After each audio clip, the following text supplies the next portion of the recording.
안녕하세요. 은혜샘교회 성도 여러분, 최선종 목사입니다. 오늘은 6월 26일 시편 62편부터 68편까지를 함께 살펴보도록 하겠습니다. 그러면 바로 1단계 본문 내용 파악하기를 시작하도록 하겠습니다. 1단계 본문 내용 파악하기를 모두 마쳤습니다. 이제 2단계 질문 만들기인데요. 66편 6절을 보면 이제 이런 얘기가 나옵니다.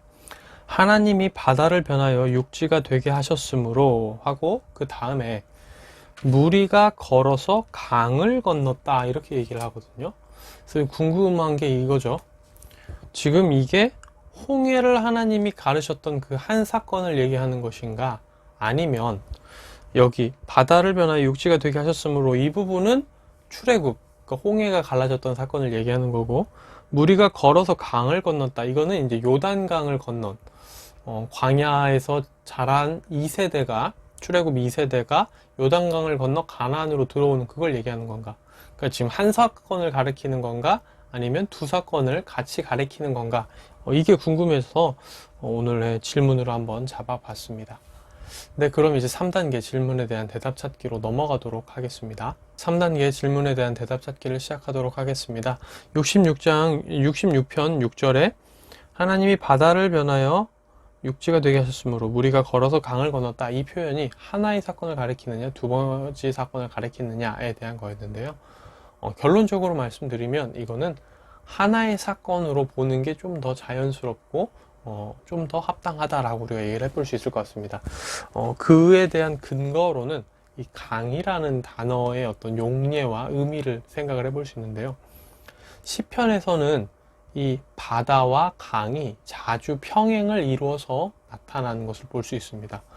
같은 의미 혹은 비슷한, 그러니까 같은 의미를 전달하기 위해 말이 반복되는 걸 피하려고 같거나 비슷한 개념을 가지고 표현할 수 있다라는 거죠. 생각해보면 그렇습니다. 물이라는 것도 우리가 그냥 물 이렇게 얘기할 수 있지만, 이 물도 뭐 한문으로 따지자면 뭐 수라고 할 수 있고, 영어로 따지자면 뭐 워터 이렇게 얘기할 수 있고, 화학식으로 따지자면 H2O 이렇게 얘기할 수 있잖아요. 그러니까 제가 지금 방금 말한 그 네 가지가 사실상 한 가지를 가리키고 있는 것처럼, 엄밀히 따지자면 이제 짠 바닷물과 담수인 강물은 좀 다르지만 그래도 물이 많은 거라는 공통점이 있죠. 그렇기 때문에 이제 시편에서 실질적으로 바다와 강이라는 단어가 평행적으로 많이 쓰이기 때문에, 이것도 바다에 대한 어떤 똑같은 말을 시이니까요, 반복하지 않기 위해 강이라는 개념을 가지고 와서 쓸 수 있다라는 겁니다. 이 시뿐만 아니라 다른 시에서도 그렇게 많이 쓰여 왔기 때문에 우리는 이제 그 당시에, 그리고 히브리 시의 어떤 관례와 관습도 생각을 해볼 수 있는 거죠, 용례를. 두 번째로는 뭐냐면요, 이 강이라는 단어가 실질적으로 그 강을 가리킬 수도 있지만 깊음이라는 의미로도 해석될 수 있는 단어이기 때문입니다. 그러니까 이 무리가 걸어서 깊음을 건넜다라고도 얘기를 해볼 수 있는 거죠. 깊은 홍해 바다를 하나님이 가르셔서 그들이 걸어갔다라고도 우리가 얘기를 해볼 수 있는 겁니다. 그렇기 때문에 이 강이라는 그 개념이 바다와 시편 내에서 자주 평행적으로 사용됐다라는 것, 그리고 두 번째로는 이 강이라는 단어가 깊음이라는 단어로도, 의미로도 번역될 수 있다라는 것, 이 두 가지를 생각해 볼 때 우리는 이 6편에 66편 6절에 이 강이 이제 하나의 사건, 출애굽 사건을 가리키는 표현이다라고 우리가 얘기를 해볼 수가 있겠습니다. 그런데 이제 이 강을 그냥 진짜 딱 그 강으로만 보면 두 가지로도 해석할 수 있다, 두 가지 사건으로 해석할 수 있다, 이제 그런 여지는 남아 있습니다. 여전히 이거는 뭐 일말의 여지 없이 하나의 사건이다 이렇게 딱 못 박는 건 아니고요. 여지는 남아 있지만 충분히 이런 것들을 고려할 때 이게 더 자연스럽다라고 얘기를 해볼 수 있는 거죠. 네, 뭐 사실 근데 이제 뭐 엄청 중요한 내용은 아닐 수 있습니다. 우리가 66편을 묵상하면서 엄청 중요한 내용은 아닐 수 있는데, 그래도 궁금할 수 있으니까요, 한번 찾아본 내용이라고 우리가 얘기를 해볼 수 있겠습니다. 네, 그럼 이제 4단계 본문 묵상하기로 넘어가도록 하겠습니다. 4단계 본문 묵상하기까지 모두 마쳤습니다. 이제 마지막 5단계 적용하기인데요. 저는 오늘 66장 18절 말씀을 좀 많이 묵상을 하게 됐습니다. 내가 나의 마음에 죄악을 품었더라면 주께서 듣지 아니하시리라 라고 얘기를 하고 있죠. 이 구절을 보는데 문득 이제 유아 생각이 나더라고요. 유아가 이제 제 말도 안 듣고 엄마 말도 안 들으면서 자기가 막 이제 사탕을 혼자 막 먹겠다고 고집 부리는 그런 상황을 한번 가정해 봤거든요. 유아야, 밥 먹어야지, 식탁에 앉아 얘기를 하는데 얘가 안 듣는 거죠. 엄마도 유아야 와서 밥 먹자, 맘마 먹자 하는데 안 듣는 겁니다. 그러면서 이제 막 사탕만 먹으려고 해요. 사탕 먹으려고 사탕 껍질을 까달라고 얘기를 하는 겁니다. 그러면 이제 우리와 하나님은 좀 다르시지만요. 그리고 이제 밥 먹자라고 얘기하는데 안 왔다고 해서 그걸 죄라고 하기는 좀 그렇지만요. 어쨌든 이게 이제 그런 상황에서 부모의 말은 안 듣고 자기가 고집 부리는 것만 막 하고 싶어 할 때 그 상황에서 애가 이제 사탕 까달라고 울고불고 하면은 그래? 밥 먹지 말고 사탕 먹어 하면서 이렇게 흔쾌히 까주기는 사실 쉽지 않은 거잖아요. 밥 안 먹으면 사탕도 먹지 마. 이렇게 되기가 쉽고 오히려 밥 먹고 나면 사탕을 줄게라고 보통 이제 구슬리게 되죠, 애들을. 근데 이제 이 부분을 보면서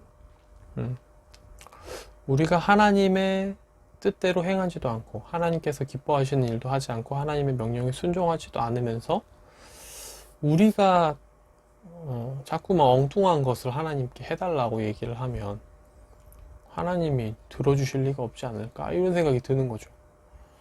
그러니까 유아가 정말 말도 잘 듣고 정말 잘 행동하면서 사탕 까주세요 그러면은 기쁘게 까줄 수 있죠.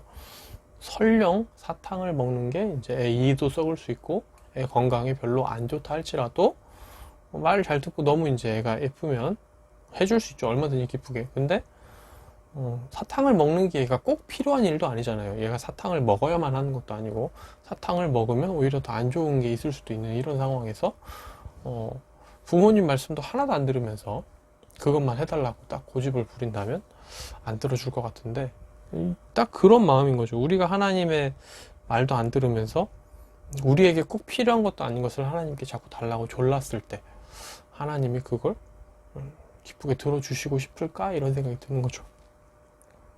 그래서 이 부분을 보면서 그래, 내가 하나님께 정말 바라는 게 있다면 내가 정말 거룩하게 살아가고 있나? 하나님을 기쁘시게 하고 있나? 그걸 먼저 돌아봐야겠다는 생각을 하게 됐습니다.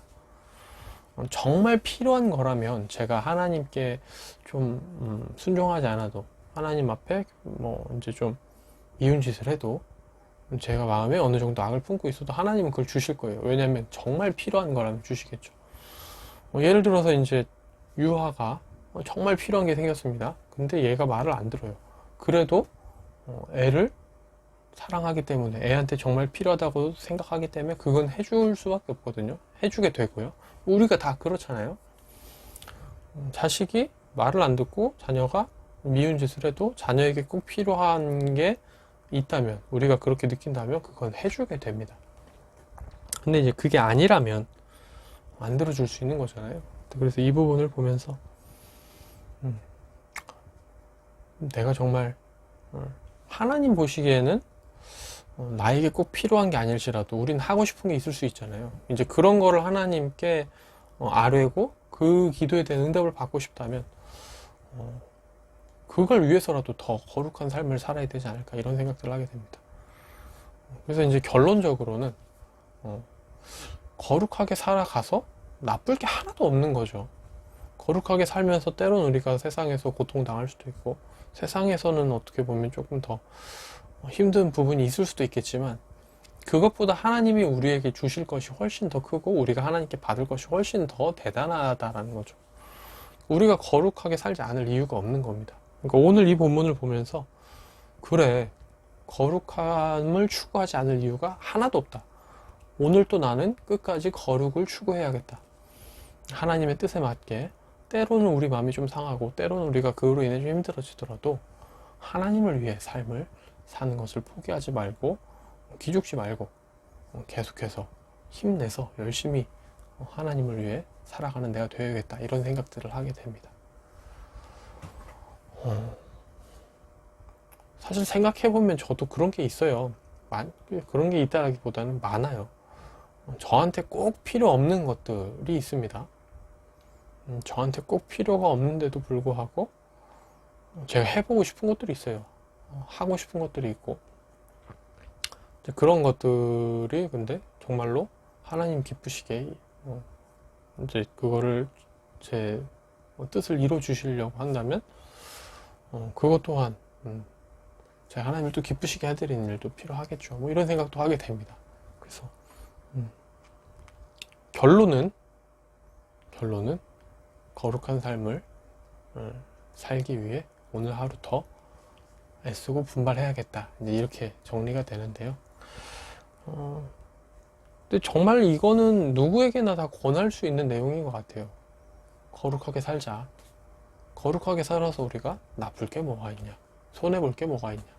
그러니까 거룩하게 살아서 따라오는 어려움은 정말 작은 거고 당시에는 너무 힘들지라도 크게 보면 작은 거고 그것보다 훨씬 더 큰 이익이 하나님으로부터 우리에게 주어질 건데 너무 그런 거에 연연하지 말자 이렇게 우리가 충분히 얘기하고 권장하고 그렇게 살아갈 수 있는 부분이니까요. 우리가 그렇게 또 살아갔으면 좋겠습니다. 네, 오늘의 큐티는 여기서 마무리가 되고요. 내일 다시 뵙도록 하겠습니다. 안녕히 계세요.